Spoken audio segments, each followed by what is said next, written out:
그 성경을 읽을 때 수면제 같은 역할을 하는 성경이 특별히 있다면 저는 그 중에 한 권이 레위기와 또 하나 역대기일 것이라고 생각이 됩니다. 그러니까 레위기를 읽을 때 성도님들이 참 어려워하시고 또 역대기 상하를 읽을 때도 참 지겹게 느끼는 분들이 꽤 많이 있다는 얘기를 듣습니다. 오늘 우리가 그 역대기 상하를 여러분하고 함께 공부하고자 합니다. 최근 그 수년 전부터 이 영화 광해를 통해서 광해군에 관한 역사적 재조명이 있었습니다. 이 조선의 왕 중에서 여러분 군으로 끝나는 왕이 둘이 있죠. 연산군, 광해군. 이들은 조나 종으로 끝나질 않습니다. 한마디로 이 조선시대에서 그들을 왕으로 인정하지 않은 거예요. 통치자였긴 했지만 왕으로 인정을 하지는 않은 것입니다. 이 광해군은 이 선조의 아들인데 이 왕후에게 왕자가 없었습니다. 그래서 공빈 김씨라는 분에 의해서 첫째 임해군, 둘째 광해군이 태어나게 되죠. 그래서 이제 임진왜란이 일어나지 않습니까?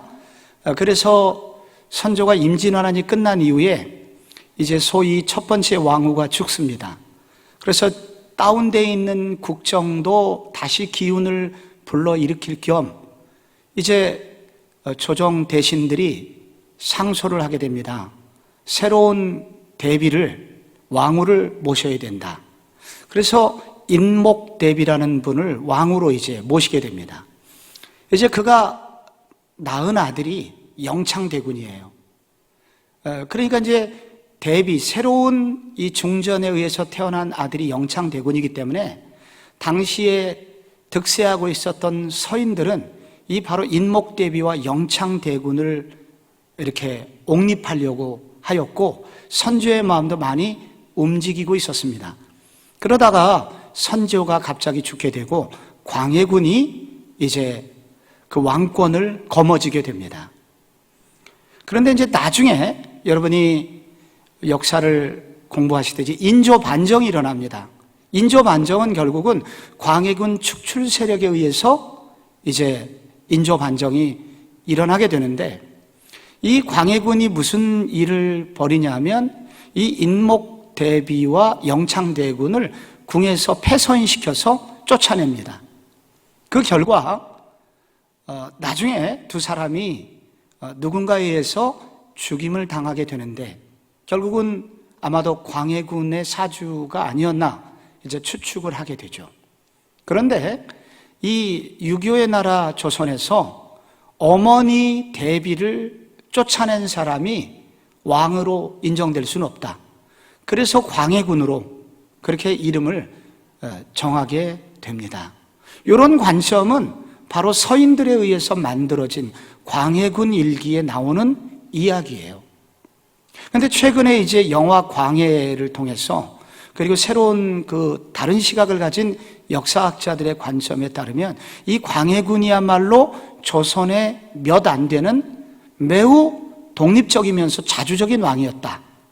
그는 경기도에 대동법을 실시하였고 조세제도를 개편해서 이 백성들의 삶의 질을 상당히 높였던 서민들에게는 매우 존경받는 왕이었고 이 명나라를 이 동일한 한 나라, 아버지의 나라가 아닌 사대주의를 극복하고 동일한 외교 관계를 맺는 평범한 하나의 나라로 보았던 조선의 유일한 왕이었고 그래서 청나라 또한 그 직전에 여진족이 있었죠. 여진족이 금나라가 되고 이제 금나라가 이제 후금이 되면서 나중에 청나라가 되는데 이 청나라를 하나의 나라로 인정한 첫 번째 왕이었다는 거예요.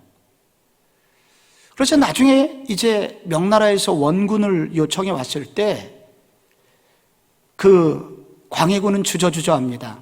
내 나라 백성들이 나가서 명나라를 위해서 죽어야 되거든요. 보내지 않으려고 그랬는데 이 조정 대신들이 아버지의 나라가 위기에 빠졌는데 가만히 있는 것은 자식의 도리가 아니다.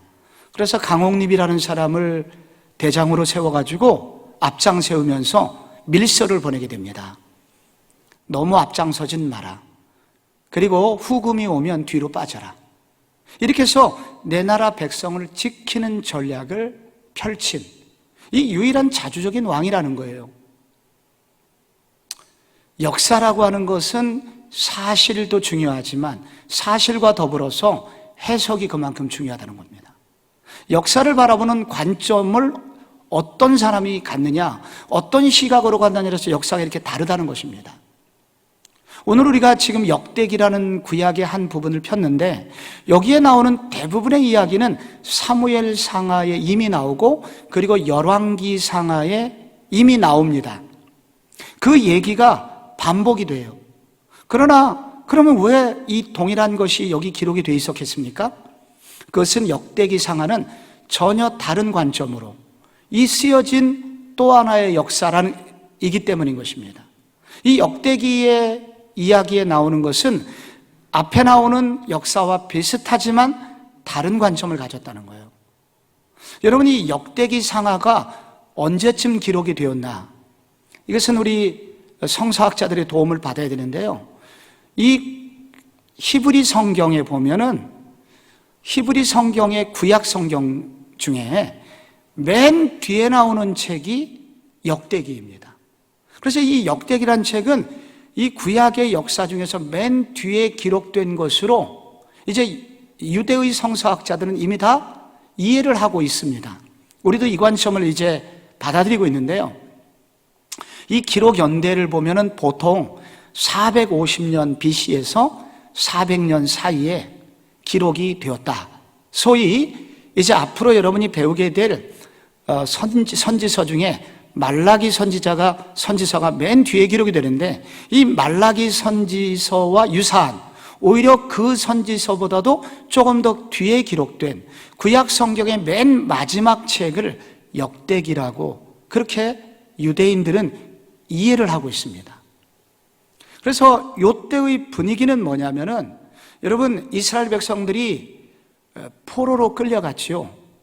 우리는 구약의 역사를 볼 때 여러분 다윗과 솔로몬이 있었고 솔로몬이 하나님 보시기에 좋지 못하였고 솔로몬 사후 나라가 두 개가 되죠. 북이스라엘과 남유다. 이 남유다가 르호보암부터 시작해서 르아하여 여호와 요아운요 아이무와 여여여시 시디기야로 586년 BC에 여러분 그 바벨론 포로가 되지 않습니까? 70년 포로기를 거치고 그리고 다시 제국이 바벨론에서 페르시아로 바뀌었고 그리고 그 페르시아 시대에 그 고레스 왕에 의해서 그들이 이제 고향으로 돌아오게 됩니다. 돌아와서 성전을 건축해요. 그런데 이 성전을 건축하는 시기가 BC 520년에서 516년에 완공을 하게 되는데 그때 그들이 이 성전을 지을 때 가난한 그들이 성전을 지으려고 할 때 여러 선지자들이 그들에게 응원을 했습니다. 이 성전을 건축하는 것은 하나님의 뜻이고 하나님이 큰 축복을 주실 거다. 그래서 그 대표적인 선지자가 학개와 스가랴였는데 대표적으로 제가 이 학개 2장에 보면 이런 구절이 나와요. 열국의 보좌를 엎을 것이요 열방의 세력을 멸할 것이요. 성전을 건축하면 이렇게 될 거라고. 스가랴 선지자는 8장에 열국 백성 10명이 유대인 하나의 옷자락을 잡을 것이요. 그러니까 10대 1에 그렇게 경쟁률을 갖는 그런 독보적인 존재가 될 거라고 그랬었습니다. 그런데 이 성전 건축을 한지 지금 몇 년이 흘렀냐면 최소한 70년이 지났어요. 80년이 지나가고 있어요. 어떤 변화가 있을까요? 변화가 없습니다. 여전히 그들은 제국의 어떤 페르시아라는 제국은 망할 기세가 조금도 보이지 않고 유대인의 숫자는 여전히 미약했고 경제적으로는 피폐했습니다. 성전 건축만 끝나면 무엇인가 된다고 말했던 선지자들의 말이 하나도 이루어진 게 없어요. 그 선지자들의 말이 사기꾼처럼 느껴지는 시대입니다. 말라기 맨 마지막 선지자가 그래서 그때 분위기가 말라기 1장 2절에 나와요. 내가 너희를 사랑하였노라 하나 너희는 이르기를 주께서 어떻게 우리를 사랑하셨나이까 하나이다. 하는도다. 주님, 이게 지금 사랑입니까? 그래서 그들은 분노하였고 신앙적인 열정을 다 잃어버리게 된 것입니다. 그들의 좌절과 낙심이 극도에 달하게 된 거예요. 바로 그때 기록된 그때 바로 이 성경, 이제 이 에스라가 이 성경을 기록했다 하는 것이 이제 가장 많이 지지하는 학설인데요. 이 학사 에스라가 이 역대기 상하를 이렇게 기록을 하면서 혹은 어떤 에스라와 유사한 이런 율법의 조예가 있는 학자에 의해서 이 역대기 상하가 이제 완결이 됐는데요. 여러분, 이 성경은 바로 그 당시의 배경 속에서 구약의 역사를 재조명하면서 바로 오늘 이 시대는 왜 왔고 지금 우리는 무엇을 해야 되는지에 대한 그런 말씀을 이 역대기 상하가 기록을 하고 있는 것입니다. 그래서 이 역대기에는 역사가 반복이 됩니다만 이 역대기는 단순한 반복이 아니라 과거의 역사를 신앙적인 눈으로 해석한 그런 책이라는 것입니다. 그리고 포로 이후에 성도들은 어떻게 살아야 하는가?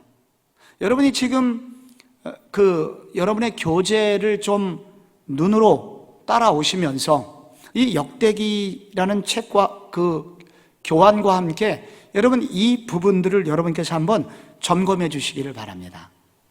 여러분, 이 열왕기는요, 한마디로 선지자적 관점으로 기록이 됐다면 이 역대기는 제사장적 관점으로 기록이 됐다, 이렇게 말씀드릴 수 있겠습니다. 선지자하고 제사장은 무슨 차이가 있을까요? 선지자는 한마디로 찌르는 사람입니다. 죄를 지적하고 회개를 촉구해요. 제사장은 백성들의 죄를 가지고 하나님 앞에 우는 사람입니다. 백성들의 죄를 용서해달라고 하는 사람입니다. 근데 둘 다 목적은 똑같아요. 살리자는 것입니다. 의사하고 간호사가 둘 다 환자를 살리지만 조금 강조점이 의사는 째는 데 있습니다. 그리고 병균을 제거하는 일이 의사가 주로 하는 일이죠. 간호사는 수술이 끝난 이후에 회복시키는 일에 관심이 좀 집중되어 있다고 할 수 있습니다. 이렇게 완전한 비유는 아니지만 이 제사장과 선지자는 차이가 있어요. 그래서 지난번에 여러분 열왕기 상하를 우리가 1학기 때 공부를 했는데 이 열왕기 상하는 망하고 난 이후에 왜 이 땅에 이런 멸망이 왔나 하는 선지자적인 관점에서 열왕기 상하가 기록이 됐다면 이 역대기 상하는 이제 완전히 망하고 낙심되어 있는 그들에게 이 역사를 통해서 다시 한번 하나님이 왜 이렇게 역사를 끌고 오셨는지에 대한 재해석, 광해를 새롭게 보듯이 구약의 역사를 새롭게 보는 일에 관심이 있습니다. 이 역사학자는. 여러분, 최근 한 10년 전에 이 한국 사회를 그렇게 한국 사회의 유명한 소설가 양대산맥이 있다면 저는 이제 공지영과 신경숙 두 사람을 그렇게 꼽을 수 있다고 생각합니다. 공지영, 도가니 쓰신 분이에요. 이게 정말 여기 기독교인의 아주 악질적인 모습이 거기 묘사가 되어 있는데 그 광주 인하학교의 어떤 그 장애인 학교의 그 교장께서 이렇게 추행을 하는 그런 모습이 나오거든요. 사회 고발적인 소설을 그분은 많이 썼어요. 그런데 신경숙 씨 같은 경우에는 이제 우리 엄마를 부탁해. 저는 그 책을 읽고 첫 장부터 마지막 장까지 눈을 뗄 수 없고 지금도 그 책을 보면은 눈물이 거기 범벅이가 돼갖고 그 책장이 넘어가질 않아요. 이게 치유적인 소설을 썼죠. 관점이 다른 거예요. 열왕기 상하의 관점과 역대기 상하의 관점이 다른 것입니다. 그래서 여러분이 이 역대기 상하가 굉장히 길고 어떤 분에겐 지루해 보이지만 이런 관점을 가지고 여러분께서 이 역대기상하를 읽으신다면 이 역대기상하는 정말 또 눈물 없이는 읽을 수 없는 책입니다. 매우 하나님께서 우리가 깊이 말씀하시는 말씀이 있습니다. 그 역대기상하를 여러분께서 좀 사랑하시는 계기가 됐으면 좋겠습니다. 사랑하신다고 아멘 하시면은 여기서 강의를 끝내도 됩니다. 근데 이제 저 아멘 소리가 안 들려서 강의를 조금 더 하도록 하겠습니다. 여러분, 이 역대상하는 총 65장으로 기록이 되어 있습니다. 역대상이 1장부터 29장, 그리고 역대하가 36장까지 기록이 되어 있어요. 굉장히 긴 역사가 여기 나와 있습니다.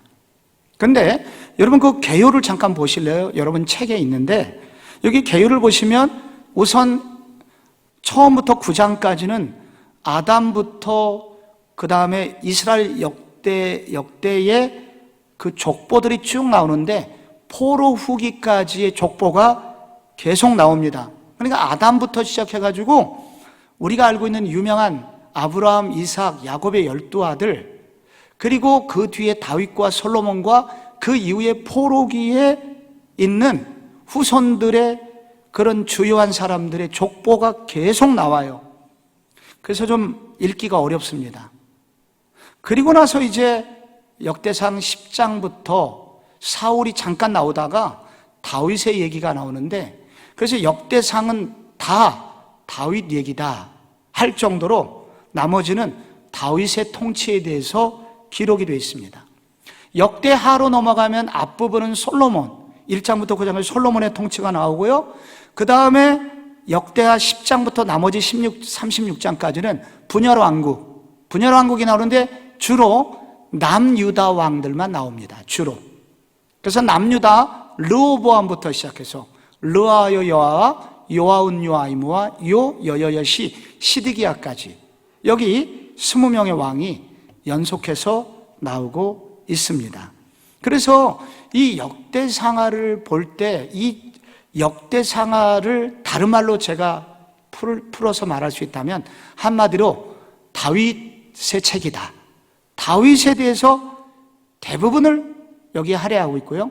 그 다음에 솔로몬과 그 다음에 이 분열왕국 왕 중에서 특별히 몇 명의 왕 중에서 히스기야라는 왕과 요시야라는 왕이 7장 정도 할애가 되어 있어요. 그래서 요와 같은 왕들을 통해서 이 역대기가 말하고자 하는 그 포로 후기의 낙심한 공동체 백성들에게 말씀하고자 하는 내용이 들어있다는 것을 여러분께서 주요한 흐름을 가지고 여러분 역대상하의 이제 일부분을 여러분하고 한번 좀 함께 묵상하는 저녁이 되고 싶습니다. 여기요, 여러분, 역대상을 읽어보면 1장부터 9장까지 먼저 족보가 나오는데 이 족보라는 것은 여러분이 아무리 읽어도 이게 참 은혜 받기도 힘들고, 그래서 족보가 나오면 일단 읽었다고 치고 다음 장을 넘기는 습관을 보통 분들이 가지고 있는 것 같아요. 근데 이 족보를 잘 분석을 해보면 특별한 은혜로운 특징이 있습니다.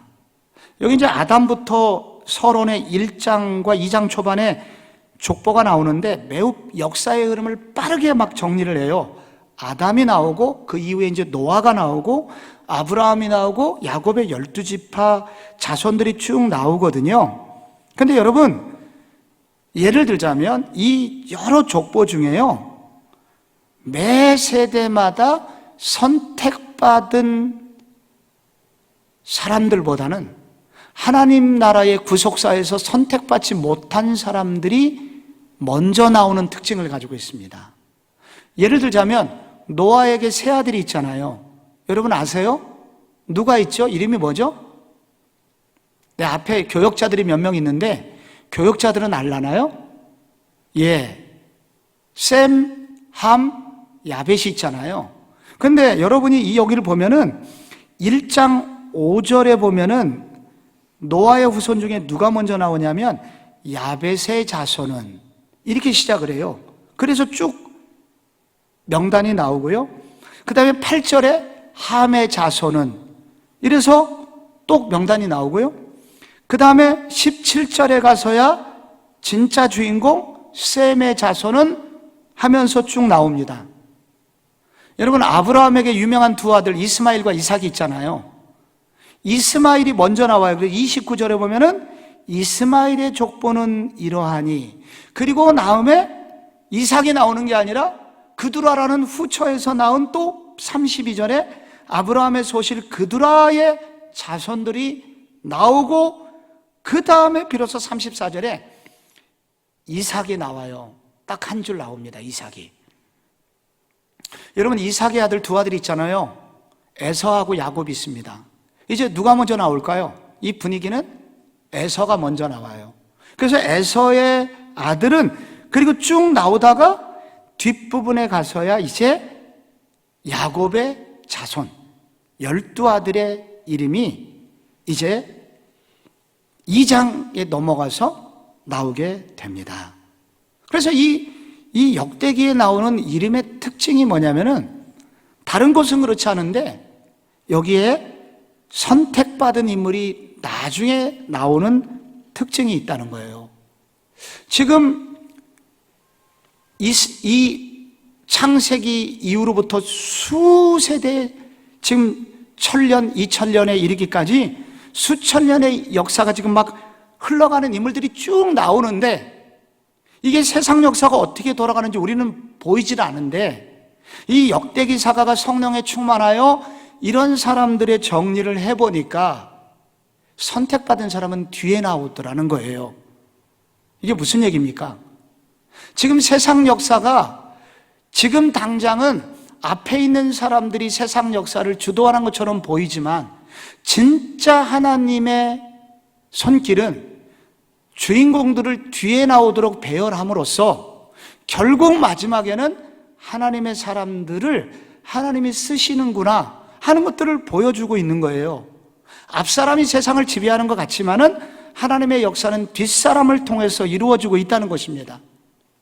지금 세계를 지배하는 나라는 페르시아예요. 이스라엘은 속국 신세를 면하지 못하고 있지만, 그래서 매우 초라한 공동체이지만은, 그러나 하나님은 지금도 역사의 후반전에 주인공을 준비시키듯이 이 초라한 나라 이스라엘을 통해서 하나님의 뜻을 이루기 위해서 준비하고 있는 중이라는 거예요. 지금 우리 눈에 보기에는 이류 인생 같지만은, 여러분, 결국은 이 이스라엘의 족보를 타고 누가 와요? 누가 나타나요? 결국 여러분, 성경을 읽어보면 결국은 누가 나오잖아요. 가장 중요하신 분 한 분이 나오잖아요. 그분이 누구십니까? 예수 그리스도. 근데 이 예수 그리스도는 앞사람들에 의해서 그의 후손이 아니라 뒷사람들에 의해서 결국은 이 후손 예수 그리스도가 오시게 된다는 것입니다. 여기 우리가 성도의 영적 자존심이 있는 거예요.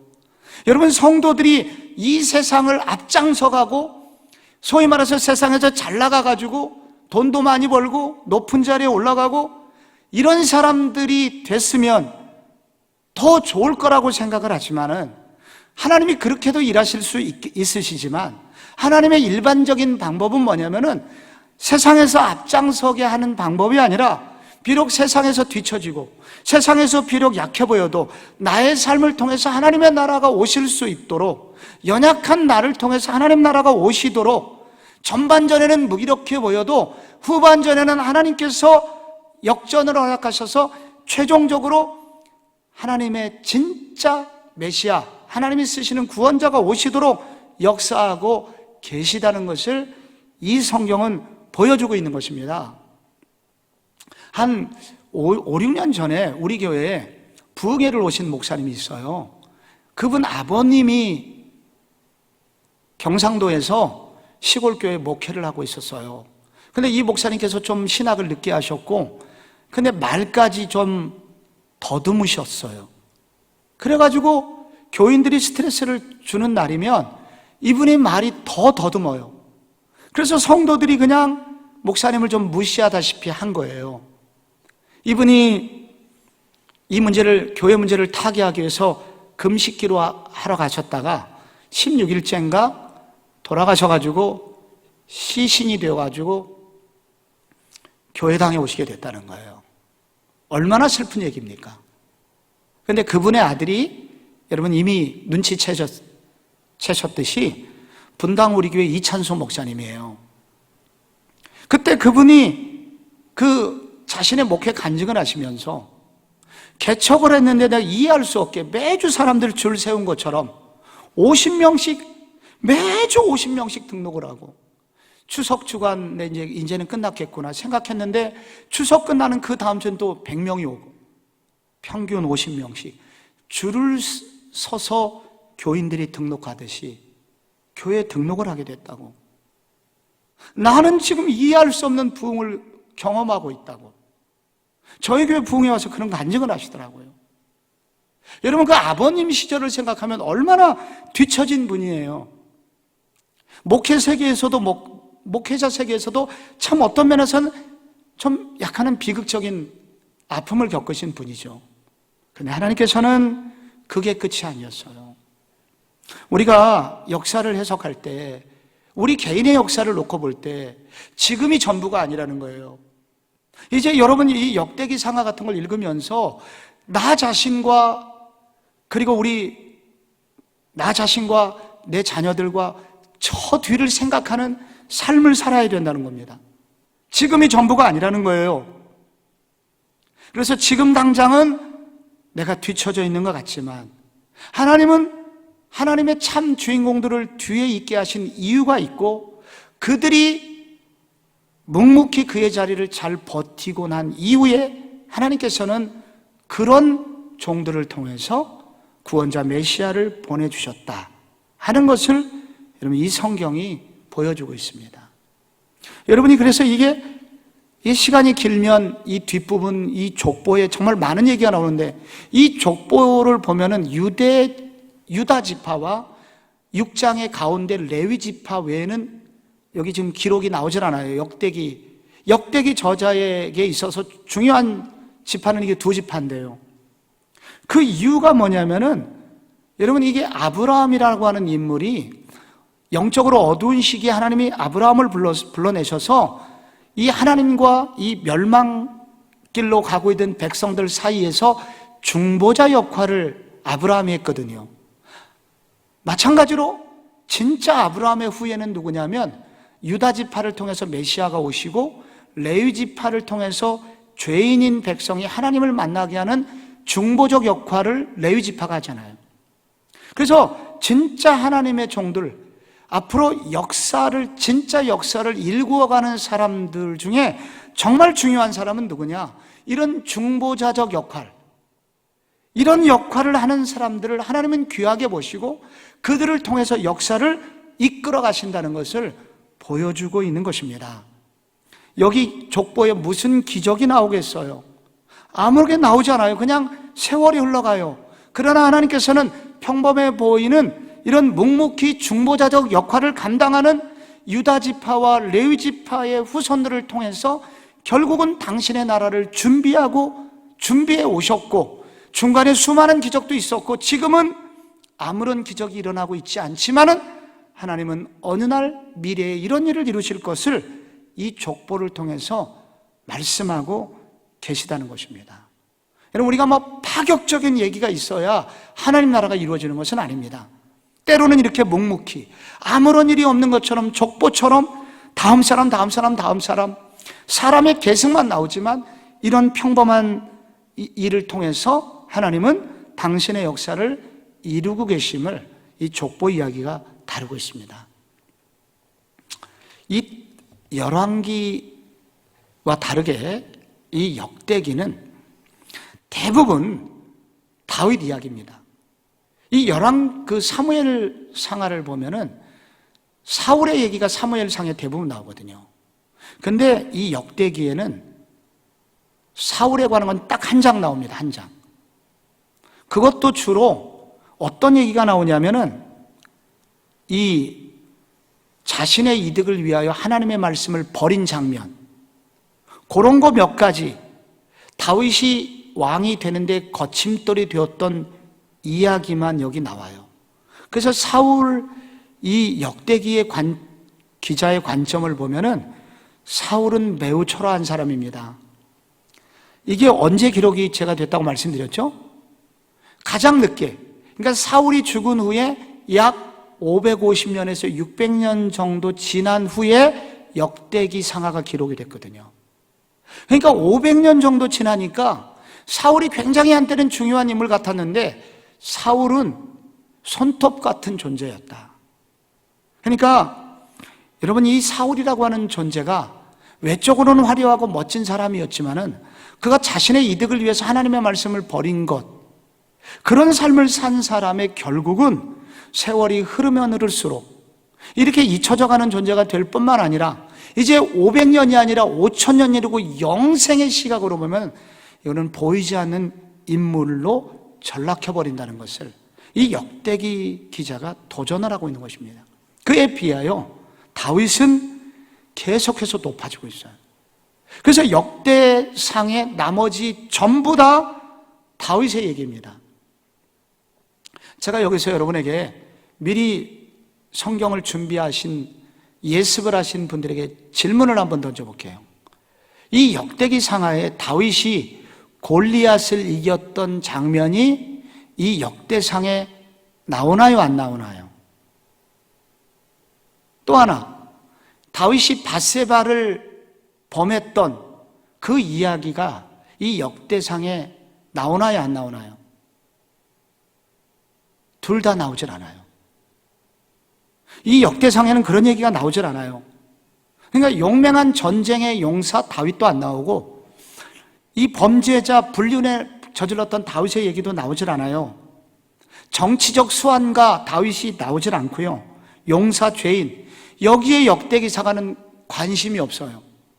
500년 지나고 정말 중요한 거, 나중에 가서 진짜 중요한 게 뭐냐만 나와요. 다윗에게서도. 여러분, 다윗에게서도 여러분 교재에도 자세히 기록이 되어 있는데 역대기에서 나타난 다윗의 모습은 중요한 게 그 다음이에요.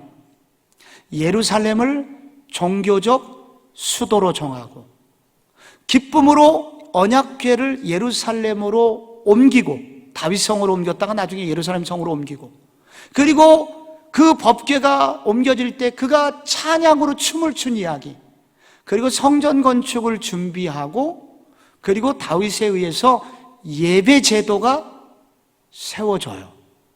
뿐만 아니라 성전 건축을 뿐만 아니라 예배 제도 중에 핵심이 찬양의 제사장들을 세워요. 그래서 오늘날의 성가대와 같은 것들이 다윗 시대에 생기는 겁니다. 새벽 이슬, 그 다음에 우리가 하는 찬양대와 같은 찬양단, 이때 다 만들어지는 거예요, 다윗 시대에. 그리고 성전을 건축한 이외에 뜨겁게 예배하는 다윗의 모습, 대부분 이런 부분이 집중적으로 역대기에 나옵니다. 다윗이 몇 명을 죽였냐? 나오지 않아요. 어떤 죄를 졌냐? 그것조차 나오진 않아요. 그래서 다윗에게 정말 중요했던 것은 언약궤를 예루살렘 성으로 옮겼던 얘기가 자그마치 13, 14, 15, 16 4장에 걸쳐서 이렇게 길게 나와요. 여러분, 이게 여러분 읽으셨듯이 여러분, 이 언약궤를 옮길 때 이 웃사가 옮기다가 이 언약궤를 잘못 잡아가지고 즉사하잖아요. 근데 이게 우리 눈에는 그렇게 중요하게 보이지 않지만 하나님의 율법에 따라서 언약궤를 옮기는 과정이 소상하게 기록이 되어 있고, 그리고 이것을 옮겼을 때 춤추듯이 언약궤를 두었던 집안에게 어떤 복이 임했는지, 그리고 이 언약궤를 두는 텐트 안에 있는 언약궤, 마음에 찔려서 나는 백향목 궁에서 지내는데 하나님께서는 저기 초라한 곳에 주무신다 하여 마음이 민망해서 성전을 건축하려고 했던 다윗의 그런 하나님을 향한 뜨거운 마음, 그것이 여러분 이 역대기 기자에 의해서 다 기록이 되고 있는 거거든요. 여러분, 이 성전을, 언약궤를 옮기고 성전을 건축하는 이야기 사이에 저 유명한 다윗 언약이 나옵니다. 목사님 몰랐는데, 나 그렇게 유명하고 중요한지 몰랐는데. 이게 중요해요, 이런 게. 별표 3개쯤 돼요. 다윗이 이 성전을 건축하려고 마음을 먹었을 때, 그리고 이것을 성전 건축을 준비하는 중에 하나님께서 선지자를 통해서 다윗에게 언약을 맺으세요. 일방적 언약이에요. 나타나셔 갖고 뭐라 그러냐면은, 내가 내 아들들 중 하나를 세우고, 그리고 14절에, 이게 17장 14절인데, 내가 영영이 그를 내 집과 내 나라에 세우리니 그 위가 영원히 견고하리라. 하나님께서 수손 중에 한 명을 세워서 하나님의 집, 지금 앞으로 건축하려고는 그 성전에 영원히 거할 것을 약속을 해주세요. 이게 사무엘하 7자에도 비슷한 게 나오는데, 사무엘하는 내 집과 내 나라라고 말씀하시는데, 이 역대상하에서는 내 집과 내 나라라고 그렇게 말씀하세요. 이게 무슨 말이냐면은, 다윗아, 너는 너 집안과 너 민족을 위해서 지금 이 성전을 건축하려고 준비하고 있지. 너는 그렇게밖에 생각할지 몰라. 그러나 다윗아, 나는 네가 그렇게 하나님의 집을 지으려고 하는 네 그 믿음, 네 마음을, 내가 그 고백을 받고, 내가 너를 통해서, 네 집은 물론 너를 통해서 나의 집, 하나님의 집, 하나님의 나라를 세울 거야. 네 후손 중에 한 사람을 세워갖고 영원히 네가 세운 집을 떠나지 않을 거야. 이렇게 약속을 하십니다. 여러분, 역대기 사가의 놀라운 눈빛이 매우 예리한데요, 열왕기 기자의 눈 시각 정도만 봤을 때는 예루살렘 성전이 무너졌잖아요. 다윗이 준비해서 그의 아들 솔로몬이 지었던 솔로몬의 성전이 바벨론 군대에 의해서 초토화됐잖아요. 끝난 거예요. 이제 날아간 거예요. 완전히 사라진 거예요. 이제 우리를 향한 하나님의 계획은 끝난 것으로 생각을 했어요.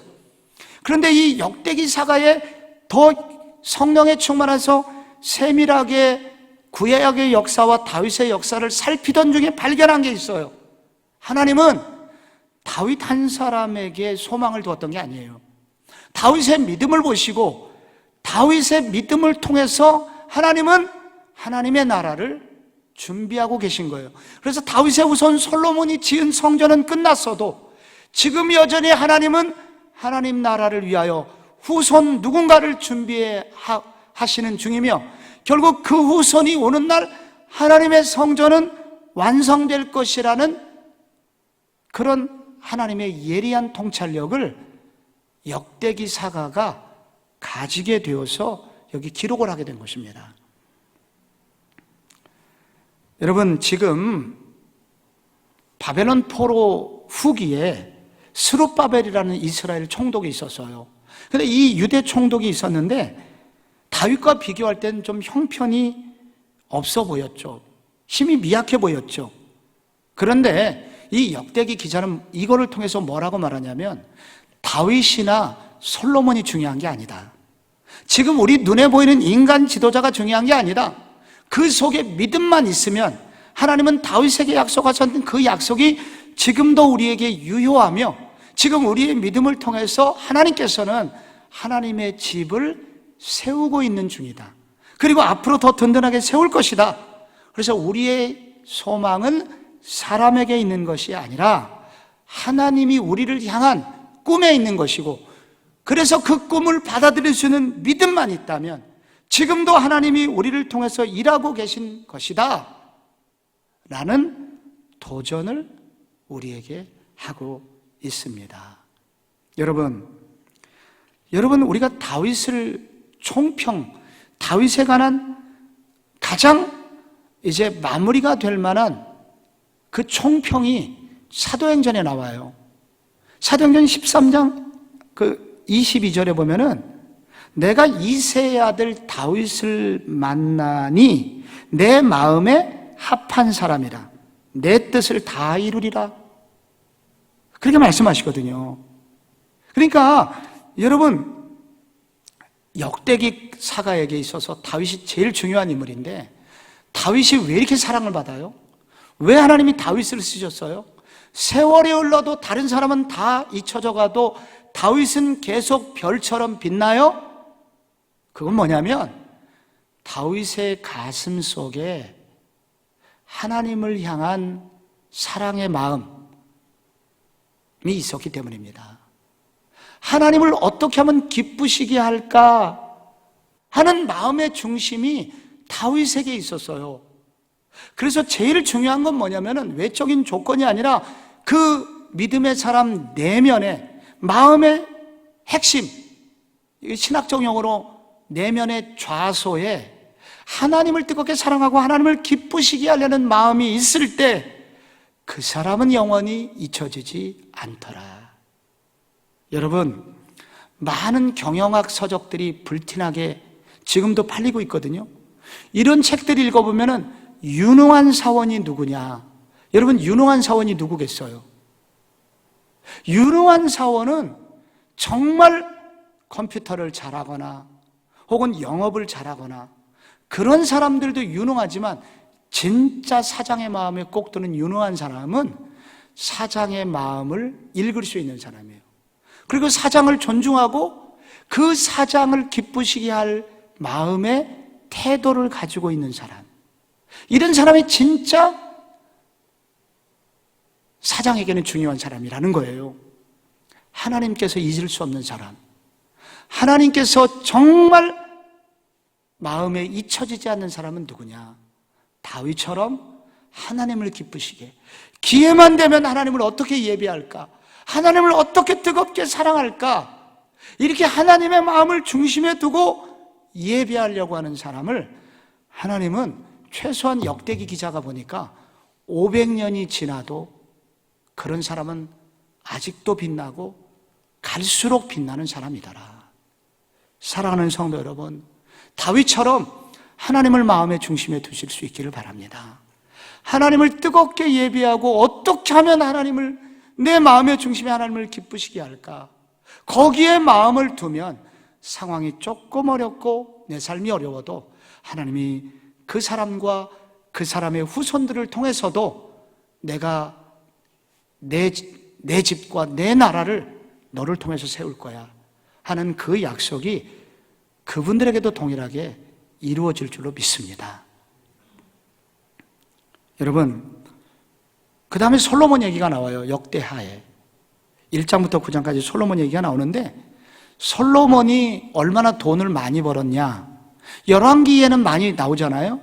그러나 역대기에는 나오잖아요. 그런 얘기가 관심이 없어요. 500년 지나면 돈 얼마 벌었냐? 그게 또 중요하지 않다는 거예요. 그래서 솔로몬의 대부분의 얘기도 뭐냐면 솔로몬이 성전 건축한 얘기가 나오고요, 특별히 솔로몬이 성전 건축한 것보다 더 중요하게 역대기에서 관심을 두는 것은 핵심이 역대하 7장 14절, 우리가 자주 듣는 말씀이에요. 솔로몬이 긴 성전의 봉헌 기도가 나오고요, 그 봉헌 기도에 대한 응답으로 7장에 내 이름을 일컫는 내 백성이 그 악한 길에서 떠나 스스로 겸비하고 기도하여 내 얼굴을 구하면 내가 하늘에서 듣고 그 죄를 사하고 그 땅을 고칠지라. 아멘. 이 말씀을 우리가 익숙하신 구절이잖아요. 이건 뭐냐면 내면의 성전이 중요하다는 거죠. 솔로몬의 긴 성전 건축을 하면서 중요한 건 내면의 성전 건축이다 하는 것을 솔로몬에게 강조합니다. 역대기에서 참 중요한 게 재밌는 게 뭐냐면 이 역대기 성전을 건축하는 이 이야기 시작할 때 두로왕 히람이 솔로몬을 높이는 얘기가 나와요. 그리고 성전 건축 끝나고 9장에 끝나는 장, 솔로몬 끝나는 장인데 그 시바 여왕이 와가지고 솔로몬의 지혜를 또 높이는 장면이 나오거든요. 그러니까 성전 건축하는 이 스토리의 앞뒤에 이방인 왕의 인정을 받는 모습이 나옵니다. 그래서 진짜 세상 사람들의 인정을 받는 게 뭐냐면 내면의 성전을 바로 세우는 거다.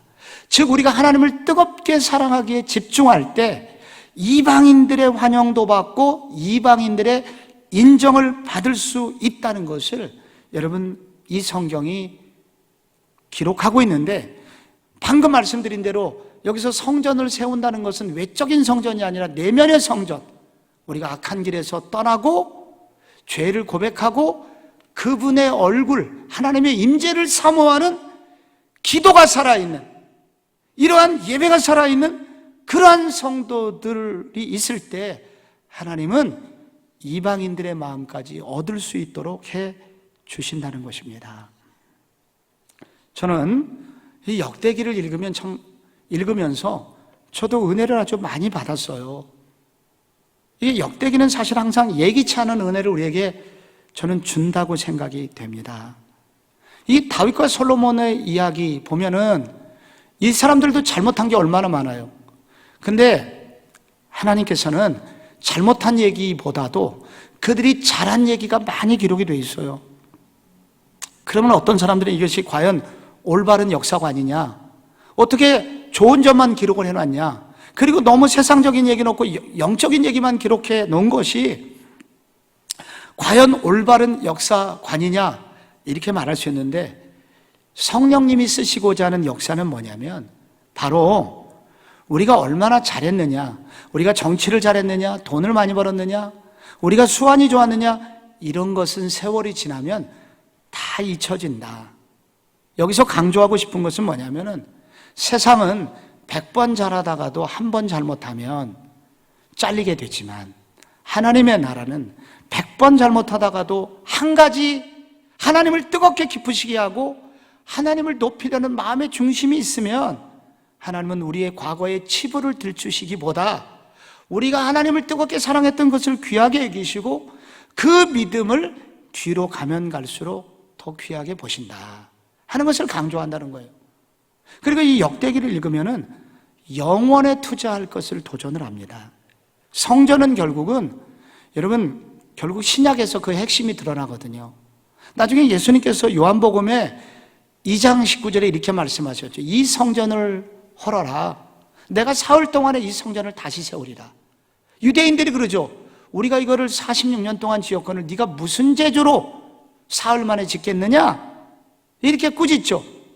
예수는 성전된 자기 육체를 가리켜 말씀하신 것이라. 결국 성전이라는 것은 예수 그리스도, 십자가, 결국은 우리가 예수 믿는 사람들이 영원히 살아갈 천국을 의미하는 것이거든요. 그러니까 다윗과 솔로몬이 어디에 투자했냐면 하나님과 함께 사는 것, 하나님과 동행하는 것, 하나님의 임재, 여기에 투자했더니 영원한 삶을 살게 되더라. 오늘 저희들도 영원한 것에 투자되는, 영원한 것에 더 관심을 두는 그런 인생들이 되었으면 좋겠습니다. 저는 오늘 여러분들과 함께 역대기의 마지막 짧은 시간에 이 나머지 분열왕국의 왕들 중에 몇 분만 좀 여러분에게 소개하고 싶어요. 솔로몬 뒤에 여러분 다시 여러분이 열왕기에 가셔갖고 역대기의 그 열왕들의 이름 정도를 여러분이 외우셔야 됩니다. 아무것도 하지 않고 구약을 날로 드시려고 하면 안 돼요. 여러분이 하실 일은 하셔야 됩니다. 르호보암부터 시작해서 르호보암, 아비암, 아사, 여호사밧. 여러분이 르아여 여아, 요아운 요아이무와 요 여여여시. 여러분께서 늘 외우시고 이런 것들을 봐야 구약은 보이게 돼요. 솔로몬의 아들 르호보암이 있잖아요. 근데 이 르호보암이 열왕기서만 읽으면 그가 왕이 된 이후에 노인들의 말은 무시하고 이 젊은 사람들, 어렸을 때부터 자기와 어울렸던 사람들과만 함께 삶으로써 결국 분열 왕궁을 확정짓게 되죠. 그러니까 이 사람은 나라를 망하게 한 장본인이기도 해요. 근데 놀랍게 이 역대기를 여러분이 읽으시면 이 역대기는 12장에 무슨 얘기가 나오냐면 애굽왕 시삭이라는 왕이 이 남유다를 쳐들어왔을 때 선지자 그 당시에 스마야라는 사람이 책망을 해요. 르호보암을. 그때 르호보암이 일시적으로 회개합니다. 근데 그 회개한 것을 하나님께서 들으시고 은혜를 베푸세요. 그 장면이 거기에 기록이 돼 있어요. 그러니까 이 르호보암의 악한 여러 가지 일들이 있었지만은 그런 건 나오지 않고 이 르호보암이 회개해서 일순간에 하나님의 은혜를 얻은 것, 그 부분이 기록이 돼 있어요. 유다의 왕 중에서 진짜 나쁜 놈이 있어요. 므낫세, 히스기야 아들인데 이런 역대의 유다 왕 중에서 최악의 왕이에요. 근데 이 므낫세가 33장의 역대하에 나오는데 33장 12절에 무슨 얘기가 나오냐면은 이 사람도 동일하게 하나님의 말씀 앞에 이 전쟁의 위기에 몰렸을 때 그가 겸손하게 기도하는 장면이 나와요. 그때 하나님이 또 므낫세에게도 은혜를 순간 베푸시는 장면이 나와요. 그 장면을 따가지고 역대기 기자는 기록을 했어요. 그래서 이 얘기는 무슨 얘기냐면은 이런 희대의 악한 사람들조차도 하나님 앞에 진실로 엎드려서 겸비하고 회개하고 돌이키게 되면은 르호보암 같은 사람도 하나님이 기회를 주시고 여기 므낫세 같은 인간에게도 하나님께서는 다시 희망을 주신다. 그래서 이 역대기 사가의 관심은 뭐냐면 지금 포로 후기에 이렇게 낙담해 있는 여러분, 우리가 지금이라도 여호와를 진실로 찾고 우리가 진실로 하나님 앞에 돌아서서 하나님을 뜨겁게 사모하고 하나님을 바라보고 나아간다면 어떤 사람도 희망이 있습니다. 우리 중에 누구도 하나님은 버리지 않으실 겁니다 하는 강력한 도전을 이 역대기 기자는 지금 던지고 있는 거예요. 제가 여러분하고 또 하나 짧은 시간 나누고 싶은 것은 이 네 번째 왕이 여호사밧이거든요. 여러분, 여호사밧 왕 그러면은 얼마나 좋은 왕입니까?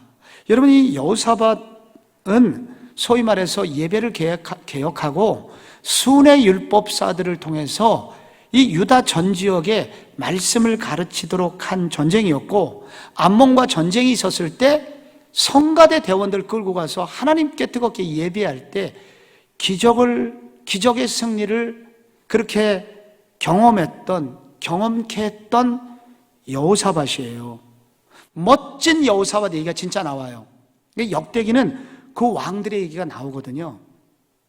그런데 여호사밧과 더불어서 한 가지 여호사밧의 아픈 면이 소개가 돼요. 겸하여. 그것은 아합의 딸 아달랴. 여러분, 아합의 부인이 누구죠? 이세벨이잖아요. 그 이세벨과 아합 사이에 뛰어난 딸 아달랴를 자신의 여호사밧 아들하고 결혼 동맹을 맺어요. 아니 사돈 맺을 사람이 없어서 아합하고 사돈이 돼요? 근데 여호사밧 속에 한 가지 욕심이 있었어요. 앞으로 내가 통일 왕국의 왕이 되리라. 다윗의 시대처럼 이 나라가 다시 통일이 되어야 돼요. 그리고 아합하고 합치면 정치적으로는 안정이 될 거거든요. 그래서 그런 정치적인 안정을 위하여 그는 조금 신앙적으로는 부족하지만 그 아달랴하고 결혼을 시키게 됩니다. 근데 여러분, 이 역대기가 이 부분을 21장에 매우 적나라하게 굉장히 자세히 기록을 했는데요. 21장에가 무슨 얘기가 나오냐면 그 아들 이제 손자가 등극을 할 때, 여호사밧의 손자가 등극을 할 때 6명이 이제 다른 왕자들이 살해되는 잔인한 얘기가 소개가 되고, 그리고 그 아달랴라고 하는 며느리에 의해서 그의 손주들이 다 죽어요. 도륙을 당해요. 할머니가 미쳐가지고 손주들을 다 죽이고 자기가 통치자가 됩니다. 그때 손주 중에 한 사람, 요아스라는 손주를 여호야다 제사장이 빼돌려가지고 그가 살아나고 나중에 여호야다 제사장이 반정을 일으켜갖고 아달랴를 제거하고 다시 그를 왕으로 옹립하는 제사장의 나라가 일순간에 오게 되는 그 시대가 유다의 역사의 아픈 이야기입니다. 그래서 이 여호사밧 이야기, 어느 날부터 궁중에 칼바람이 불고 왕족들 시체들이 궁중에 쌓이는 일이 생기는 이야기가 그 여호사밧 이후에 이 역대기사가 그 기록을 함으로써 한 가지 여호사밧을 통해서 우리 역사적 교훈을 던지고 있는 거예요. 이 여호사밧은 눈 딱 감고 결혼시킨 거거든요. 눈 한번 질끈 감고 신앙적으로는 손해지만 그래도 이득이 있잖아. 그래서 눈 한번 질끈 감고 결혼을 시킨 건데 다른 걸 몰라도 결혼과 후손의 미래를, 신앙을 결정짓는 일은 하지 말았어야 돼요. 눈 한번 질끈 감고 그가 결혼을 시켰는데 눈앞의 이익 때문에 자손들을 이 죽음 속으로 내몰게 된, 눈 한번 딱 감고 불순종한 건데 그 불순종이 한 번의 사건이 아니라 후손들의 운명을 결정짓는 씻을 수 없는 아픔이었다는 거예요. 그래서 우리의 선택 중에는 우리가 그 하는 행동 중에 어떤 행동은 한 번 나의 실수와 나의 부족과 아픔으로 끝날 수도 있지만 어떤 결정은 후손과 후대와 그 후대까지 이렇게 참혹한 아픔을 던질 수 있는 것이라는 것을 역대기사가가 도전함으로써 눈 한번 딱 감고 불순종하는 거 매우 조심해야 된다. 지금도 우리가 우리 가정의 운명을 송두리째 바꿀 수 있다. 힘들어도 세상과 타협하고 불순종 저지르지 마라 하는 것을, 힘들어도 순종해라, 한 번이면 괜찮겠지, 그런 태도를 버려라 라고 도전을 합니다. 여러분, 이 역대하에서 저는 여러분에게 마지막으로 이 뒷부분, 역대기 뒷부분에 27장부터 7장이나 할애된 두 명의 유명한 왕을 마지막으로 여러분에게 소개하고 싶어요. 그 한 명은 히스기야, 또 한 명은 요시야라는 왕입니다. 히스기야의 별명이 제2의 다윗이에요. 히스기야는 여러분, 아수르라는 18만 대군이 쳐들어왔을 때 그가 성전 벽면을 향하여 기도하였잖아요. 그리고 결국은 다음날 가보니까 성전, 그 예루살렘 성 근처에 18만 명이 다 시체가 되어 있는 그런 얘기를 우리는 들었죠. 하나님을 절대 신뢰한 그런 왕이었는데 이 왕이 그 일에 앞서서 한 일이 있습니다. 유월절을 회복해요. 그러니까 첫사랑, 하나님과의 뜨겁게 만났던 구원의 감격을 가장 중요하게 생각했던 왕이에요. 그리고 성전을 청결하게 하는 일을 해요. 그리고 다윗 시대처럼 예배 제도를 다 개혁을 해요. 그래서 이 제사장들에게 재정 보조 시스템을 재각동, 재정립시켜요. 그래서 모든 예배와 제사가 다윗 시대처럼 활성화되게 해요. 그런 그에게, 그런 그이었기에 하나님은 그 극악한 전쟁의 위협 속에서도 하나님이 히스기야를 통해서 대역사를 일으켜 주셨다는 것을 도전을 하고 있습니다. 여러분, 요시야라는 왕을 여러분 들어보셨나요? 이 요시야라는 왕은 유다가 멸망되기 전에 이 흔들리는 마지막 유다의 절망 속에 핀 한 봉우리의 꽃과 같아요. 굉장히 어두운데 한 줄기의 빛과 같은 사람이 요시야예요. 히스기야 왕 때문에 왕 다음에 그 르아여 요아운요 아히무와 할 때 여기 히, 그 다음에 문하세, 그 다음에 아몬인데 그 다음에 요시야예요.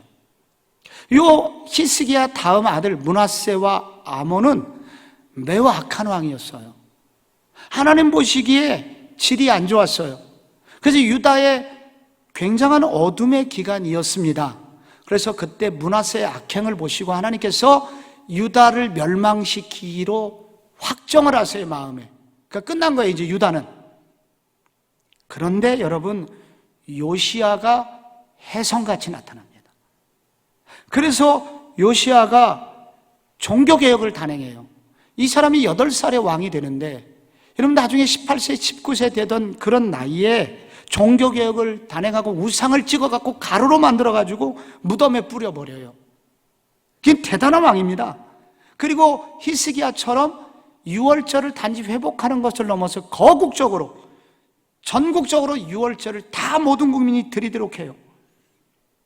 그때 무슨 일이 벌어지냐면요, 역대하 34장 27절에 이런 유명한 말씀이 나옵니다. 내가 이곳과 그 주민을 가리켜 말한 것을 내가 듣고 마음이 연약하여 하나님 앞 곧 내 앞에서 겸손하여 옷을 찢고 통곡하였으므로 나도 내 말을 들었노라 여호와가 말하였느니라.